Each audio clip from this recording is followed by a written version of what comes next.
उत्पादन का अर्थ, उत्पादन किसे कहते हैं? वैसे तो सरल शब्दों में उत्पादन का अर्थ क्या होता है कि किसी भी चीज को बनाना। जब किसी चीज को बनाया जाता है उसको हम उत्पादन कहते हैं। और अगर हम उसको डेफिनेशन में लिखा जाएगा एग्जाम में तो हम ऐसे लिखेंगे, उत्पादन का अर्थ माल और सेवाओं का निर्माण है। इसका निर्माण है माल और सेवाओं का निर्माण। यह मानव की इच्छाओं को पूरा करने के लिए किया जाता है। किसके लिए किया जाता है? ये मानव की इच्छाओं को पूरा करने के लिए। इस प्रकार उत्पादन परिवर्तन एक प्रक्रिया है। तो इस प्रकार क्या है? उत्पादन परिवर्तन एक प्रक्रिया है। अब हम समझ गए होंगे कि उत्पादन का अर्थ क्या है? किसी भी चीज का उत्पादन करना, किसी भी चीज का निर्माण करना, वस्तुओं का निर्माण करना या सेवाओं का निर्माण करना, उसको ही उत्पादन कहते हैं।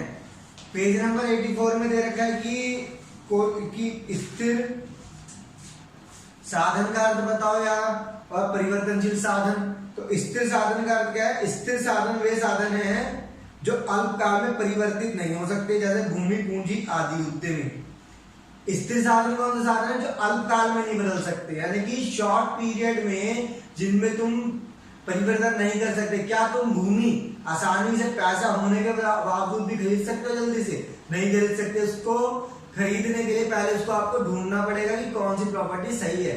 तो स्थिर साधन को अल्पकाल में आप नहीं बदल सकते हो।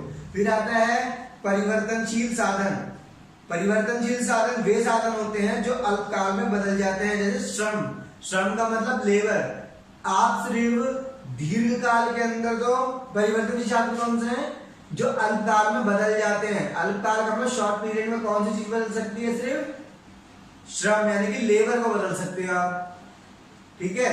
तो स्थिर साधन के अंदर, जिसके अंदर आप नहीं बदल सकते, तो भूमि, पूंजी, उद्यमी को नहीं बदल सकते, क्योंकि अल्पकाल में नहीं बदल सकते। इसको बदलने के लिए एक लंबे समय की जरूरत होती है। और परिवर्तनशील साधन वो होता है जो अल्पकाल में बदल जाते हैं, श्रम, यानी कि लेबर को आप मतलब ढूंढ सकते हो, जल्द से जल्द वो मिल सकते हैं। फिर नेक्स्ट है हमारा कि अल्पकाल और दीर्घकाल क्या होता है? अल्पकाल का मतलब छोटा समय, दीर्घकाल का मतलब लंबा समय। अल्पकाल अगर लिखने के लिए आता है एग्जाम में तो ऐसे लिखते हैं कि अल्पकाल समय की वह अवधि होती है जिसमें उत्पादन को बढ़ाने के लिए केवल श्रम में वृद्धि की जाती है। किसमें वृद्धि की जाती है? श्रम। अल्पकाल में पता है क्या बदलता था? सिर्फ लेबर। तो लेबर ही बदल सकता है अल्पकाल के अंदर। और दीर्घकाल में क्या होता है? दीर्घकाल समय की अवधि होती है जिसमें उत्पादन को बढ़ाने के लिए सभी साधनों में वृद्धि की जा सकती है। अब सभी साधन कौन से हैं? भूमि, पूंजी, श्रम, उद्यमी। इन चारों के अंदर ही उत्पादन के साधन कौन से होते हैं? भूमि, पूंजी, श्रम, उद्यमी। इन चारों के अंदर आप बढ़ोतरी कर सकते हो दीर्घकाल में। अब हमारा नेक्स्ट टॉपिक है जो कि पेज नंबर 85 में दे रखा है। अब नीचे की साइड देख सकते हैं कि अल्पकालीन उत्पादन फलन और दीर्घकालीन उत्पादन फलन। वैसे इनके नाम अलग अलग आते हैं, जैसे कि परिवर्तनशील अनुपात नियम आया है, या घटते बढ़ते अनुपात नियम आया है, साधन का प्रतिफल आया, या अल्पकालीन उत्पादन फलन आया, तो मतलब उसका एक ही होता है। और आता है अगर स्थिर अनुपात नियम या पैमाने का प्रतिफल या दीर्घकाल उत्पादन फलन, तो तीनों का आंसर एक ही होता है। अब हम इसको इस टेबल के जरिए इनमें से कुछ भी आ जाए, चाहे ये आ जाए या ये आ जाए, इसको इस टेबल के जरिए किस तरीके से सॉल्व किया जाता है आओ देखते हैं। पहले देखो, साधन माना कि हम ले रहे हैं साधन का प्रतिफल तथा पैमाने का प्रतिफल। और अगर हम बुक के हिसाब से लेते हैं तो अल्पकालीन उत्पादन फलन और दीर्घकालीन उत्पादन फलन। तो साधन का प्रतिफल, इसको देखिए आप, साधन का प्रतिफल, साधन का प्रतिफल अल्पकाल में लागू होता है। ठीक है। इसी तरीके से पैमाने का प्रतिफल कब लागू होता है? दीर्घकाल में। तो लिखेंगे साधन का प्रतिफल अल्पकाल में लागू होता है, पैमाने का प्रतिफल दीर्घकाल में लागू होता है। पहला पॉइंट हो गया हमारा। फिर है सेकंड, साधन के प्रतिफल में केवल श्रम की मात्रा में वृद्धि की जा सकती है।